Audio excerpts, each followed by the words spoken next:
Hello लोगोफोर welcome back to माय channel नोंथांमोनखौ दिनैनि आंनि बे गोदान भिडिअ बरायहरनाय थाबाय दिनैहायनि भिडिअआ जाहैबाय बड'फा कालचारेल कमप्लेक्सआव खुंफुंजानाय क'क्राझार लिटारेलि फेस्टिभेलाव जोङो थांदोंमोन बेनिफ्राय दासो बे भिडिअखौ फैफिननाय जाबाय आरो ओमफ्राय बेयाव थांनानै आङो बेफोरबायदि ब्लग भिडिअ लाबोगोन बेफोरबायदि आसा खालामाखैमोन आङो गोसोबो जायाखैमोन नाथाय आं बेयाव थांनानै जोबोद मोजां मोनदों बेनिखायनो आङो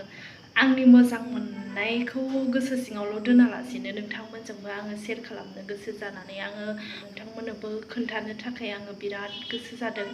बेनिखायनो नोंथांमोनाबो मोजां मोनगोन आङो आसा खालामदों नोंथांमोनाबो फैनो हागोन बे प्रग्रामावहाय बे फेस्टिभेलावहाय नोंथांमोनाबो फैनानै बाहागो लाफैनो हागोन नायफैनो हागोन नोंथांमोना नायलांगोन होननानै आसा थाबाय आरो नोंथाङा जुदि आंनि चेनेलाव गोदानब्ला अननानै चेनेलखौ साबस्क्राइब खालामनानै गालां आरो लाइक कमेन्ट शेयार खालामनानै गालांबानो जाबाय जाहाथे नोंथांमोना आंनि गोदान गोदान भिडिअफोरखौ मोननो हायो बेनि थाखाय नोंथांमोना खाथियाव थानाय बेल आइकनखौबो थुनानै होबानो जाबाय बिदिब्ला दिनैनि भिडिअखौ स्टार्ट खालामसै नोंथांमोना नायलांबाय थादो बेयो जाहैबाय गौरां दैसा बेयावहाय बेबायदि मोजांथारै साजायनानै दोनदों आरो क'क्राझार लिटारेलि फेस्टिभेल दैसायाव जोङो ओंखारलांनो थाखाय बेजों ओंखारनांबाय आरो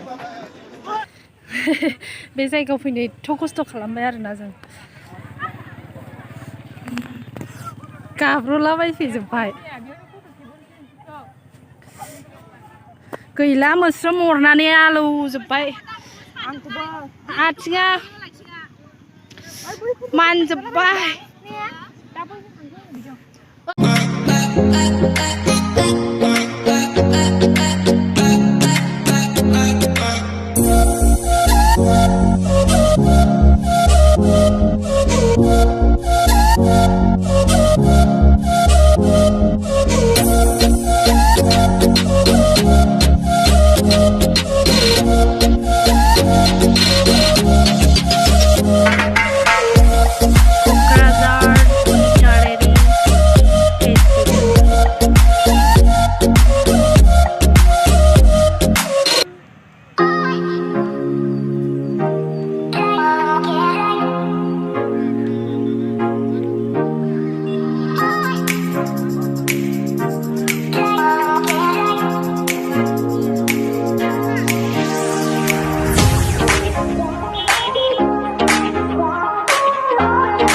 जायगायाव फैनोनो मोस्रोम गोसा जाजोब्बाय जोङो मोस्रोम गोजा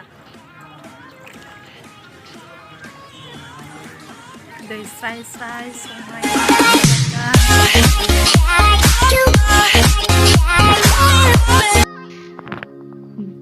बेनो जाहैबाय बड'फा कालचारेल कमप्लेक्स दायो जोङो बे सिङाव हाबलांसिगोन हाबग्रोमोना जोङो बेवहाय नुनो मोनगोन स्टार्स अफ द बड' लिटारेचार यानि बिथांमोना जाहैबाय जोंनि बर' थुनलाइनि साफा साफा हाथरखिफोर बिथांमोननि सावगारिखौ बेबायदि होनाय साजायनानै दोननायखौ नुनो मोनगोन बेवहाय दङ रामदास बर' सतिश चन्द्र बसुमतारी बेजों लोगोसे गोबांथार जोंनि बर' थुनलाइनि हाथरखिफोर आरोना बिथांमोनाबो जोंनि बर' थुनलाइयाव गोबांथार बिहोमा होलांबाय गोबांथार बर' थुनलाइफोर सोरजिलांबाय बिथांमोननि सावगारिफोरखौ जोङो बेवहाय नुनो मोनगोन नोंथांमोना बेखौहाय नायलांजोबनो हागोन आरोना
क'क्राझार ओनसोलनि दाब दाब जायगानिफ्राय सफैनो हानाय गोनां प्रफेसार फोरोंगिरि थुनलाइजों सोमोन्दो थानाय गासैनिसिमबो सोरखियावहाय खुन्दुं फाननानै दोनदों बे फेस्टिभेलनि बे आं गोलाव बाथ्रा बुंनो सानाखै नेक्स्ट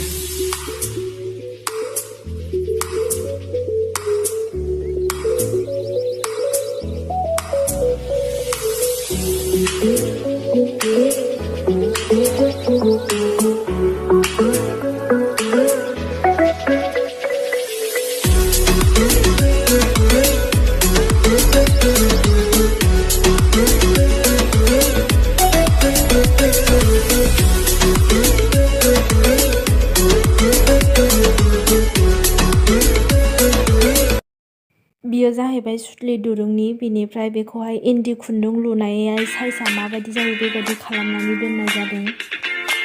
ओमफ्राय बे गासिबो सोरखि जाहैबाय सोरखियावहाय खलसुथा खुन्दुं फाननानै दोननानै बेयो जाहैबाय खलसुथा खुन्दुं। गोबां माखासे थासारि दंमोन बे थासारिनिफ्राय दिनै जोङो उदां जाबाय।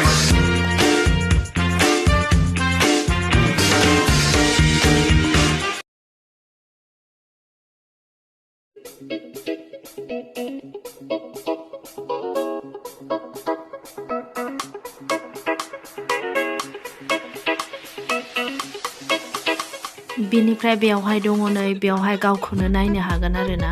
सी योर सेल्फ जोङो गावखौनो नायदो आरो बेयावहाय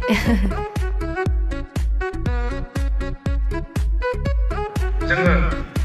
बड'लेण्ड आरो बर'फोर आरो बे ओनसोलाव रायजो जानाय गासै हारि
दायो बिनिफ्राय ओंखारलांफिननोसै जोङो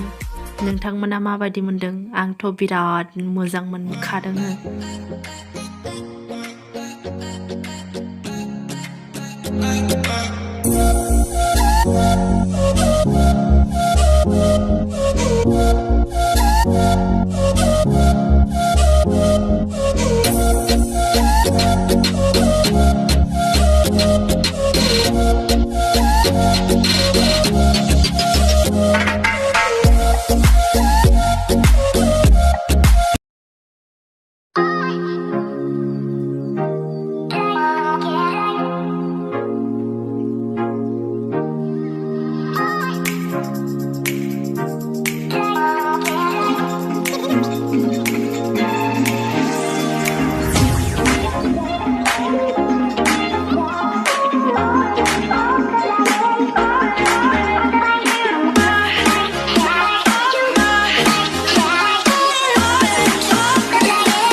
बिदिब्ला दिनैनि भिडिअआ एसेयावनोसै लोगोफोर नोंथांमोना आंनि भिडिअखौ मोजां मोनोब्ला अननानै like share comment and subscribe खालामनानै गालांदो।